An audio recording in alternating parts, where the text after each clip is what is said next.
ऊपर वाले का दिया हुआ अनमोल उपहार है और जिस व्यक्ति को ये नसीब होता है उसे जीते जी स्वर्ग प्राप्त हो जाता है।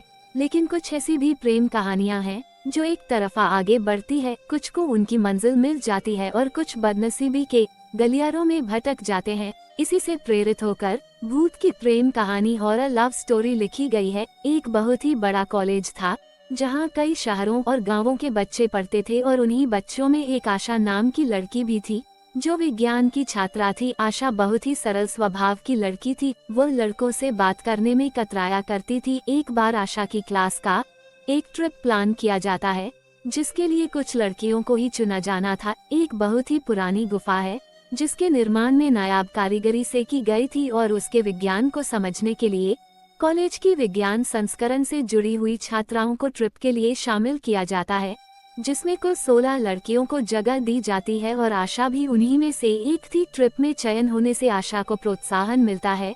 वो विज्ञान से जुड़े शोध करने के लिए पहले से इच्छुक थी और वह ट्रिप के लिए तैयार हो जाती है। अगले दिन सुबह 5 बजे उस रहस्यमय गुफा के लिए इन्हें निकलना था। ट्रिप में घूमने जा रही सभी लड़कियों ने अपने लिए जरूरी चीजें व्यवस्थित कर ली थी।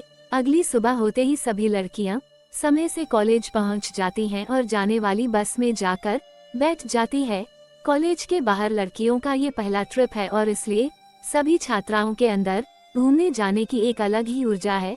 लेकिन आशा एक अनदेखे खतरे से अनजान थी। वो नहीं जानती थी कि ये ट्रिप उसकी जिंदगी बदलने वाला था। गुफा के लिए सफर शुरू हो जाता है। गुफा का रास्ता पहाड़ के किनारे से होकर जाता था जिसके लिए लगभग 40 किलोमीटर की यात्रा की जानी थी। सफर को रोमांचक करने के लिए सभी लड़कियां बस के अंदर अंताक्षरी खेलते हुए जा रही थी। सभी के चेहरे खिले हुए थे। बस के अंदर एक महिला शिक्षक भी यही थी जिन्हें इस ट्रिप का मेंटोर बनाया गया था और उन्हें गुफा के अंदर मार्गदर्शन देने की जिम्मेदारी दी गई थी। 1 घंटे के सफर के बाद बस गुफा के सामने पहुंच जाती है। ये गुफा पहले से ही लोगों में डर के लिए बदनाम थी, इसलिए यहाँ ज्यादा लोग नहीं आया करते थे। इसलिए यहाँ दूर दूर तक कोई व्यक्ति दिखाई नहीं दे रहा था। बस का ड्राइवर सभी को उतारकर बस गुफा के बाहर खड़ी कर देता है और वो उसी बस में आराम करने लगता है। महिला शिक्षक सभी लड़कियों को लेकर गुफा के अंदर प्रवेश कर जाती है। जैसे जैसे लड़कियां अंदर जा रही थी सभी की घबराहट बढ़ती जा रही थी। गुफा के अंदर कई पक्षियों ने अपना ठिकाना बनाया हुआ था और इनके जाने से पक्षी मंडराने लगते हैं। गुफा एक विशाल पहाड़ के बीचों बीच बनाई गई थी जो अपने आप में ही एक रहस्यमय कारीगरी का नमूना थी। गुफा के अंदर एक छोटा सा दरवाजा था। आशा घूमते हुए उसी दरवाजे के अंदर अकेले ही घुस जाती है। आशा के अंदर जाते ही दरवाजा अपने आप बंद हो जाता है। सभी लड़कियां अपने प्रोजेक्ट में लगी होती है और कुछ घंटे गुजरने के बाद दोपहर होते ही महिला शिक्षक सभी को लंच करने के लिए बुलाती है, लेकिन आशा कहीं दिखाई नहीं दे रही थी। इसलिए महिला शिक्षक लड़कियों से कहती है, जाओ देखो वह कहाँ है। कुछ लड़कियां आशा को ढूंढते हुए उसका नाम लेकर आवाज लगाने लगती हैं। सभी जगह ढूंढने पर जब उन्हें आशा दिखाई नहीं देती तो वो घबरा जाती हैं। लड़कियां भागते हुए महिला शिक्षक के पास जाकर बताती है कि आशा का कहीं कुछ पता नहीं चल रहा, हम लोगों ने सभी जगह देख लिया। ये बात सुनते ही महिला शिक्षक के चेहरे का रंग उड़ जाता है, क्योंकि ट्रिप में सभी लड़कियों की जवाबदारी महिला शिक्षक की ही थी और यदि आशा को कुछ हो गया तो उसकी जिम्मेदार महिला शिक्षक होंगी। वो हड़बड़ाहट में खाना छोड़कर आशा को ढूंढने में लग जाती हैं। आशा को ढूंढते ढूंढते शाम हो जाती है, लेकिन वह किसी को दिखाई नहीं देती। महिला शिक्षक आशा के गुमने की खबर कॉलेज मैनेजमेंट को भेज देती है। कॉलेज की लड़की लापता होने से कॉलेज मैनेजमेंट हिल जाता है और आनन फानन में पुलिस को सूचित किया जाता है। पुलिस की गाड़ी गुफा पहुंच जाती है और पुलिस टीम महिला शिक्षक के साथ गुफा के अंदर पहुंचकर आशा को खोजने लगती है। तभी पुलिस ऑफिसर की नजर एक गुप्त दरवाजे पर पड़ती है। वो महिला शिक्षक से पूछते हैं, क्या आपने इस दरवाजे के अंदर जाकर देखा है? वह चौंककर कहती है, नहीं, हमें तो ये दरवाजा दिखाई नहीं दिया। पुलिस ऑफिसर अपने टीम से दरवाजे को खोलने के लिए कहते हैं और जब दरवाजा खोला जाता है तो अंदर आशा बेहोश पड़ी होती है। महिला शिक्षक आशा के चेहरे में पानी डालती है और उसे उठाने का प्रयास करती है। कुछ मिनटों में आशा धीरे से अपनी आंखें खोलती है और अपने शिक्षक से कहती है, मैडम हम कहाँ हैं? महिला शिक्षक आशा को सारी बात बताती है और उसे अपने साथ ले जाकर बस में बैठा लेती है।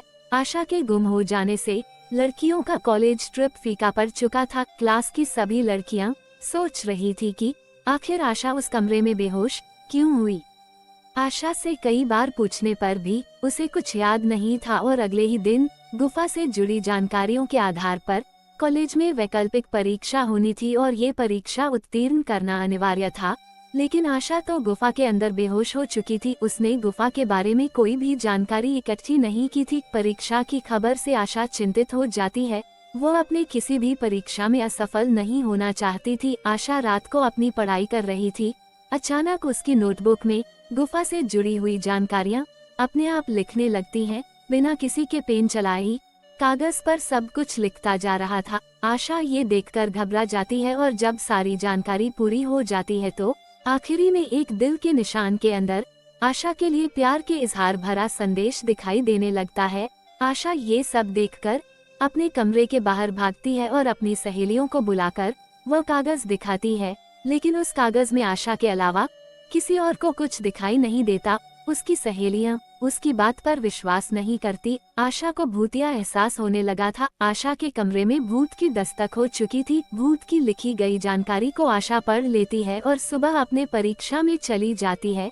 लेकिन जैसे ही आशा को प्रश्न पत्र मिलता है उसे विश्वास नहीं होता कि वह सारे सवाल वही होते हैं जो रात को उसकी कॉपी में अपने आप को लिख गए थे। आशा परीक्षा में आए हुए सभी सवालों के जवाब बड़ी आसानी से हल कर देती है और परीक्षा समाप्त होते ही अपने कमरे आ जाती है। आशा का दिमाग रात के उस संदेश पर ही टिका होता है जो किसी प्रेमी का प्रेम पत्र लग रहा था। आशा अपने कमरे में अकेले बैठी कुछ सोच रही होती है। उसी समय कमरे की दीवारों पर बड़े बड़े अक्षरों में आई लव यू आशा लिख जाता है। आशा तुरंत बगल वाले कमरे से छात्राओं को बुलाती है और उन्हें दीवार में लिखा संदेश देखने को कहती है। लेकिन इस बार भी वह संदेश केवल आशा को ही दिखाई दे रहा था। आशा अपने कमरे में परेशान बैठी रहती है। पीछे से कोई उसके बालों में हाथ फेरता है। आशा तुरंत अपने कमरे में खड़ी हो जाती है। उसे कमरे में किसी के मौजूदगी का एहसास होने लगा था।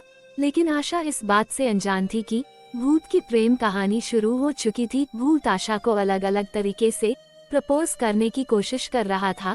लेकिन आशा भूत के प्यार भरे पैगाम को समझ नहीं पा रही थी। आशा के साथ छोटी मोटी घटनाएं बढ़ने लगी।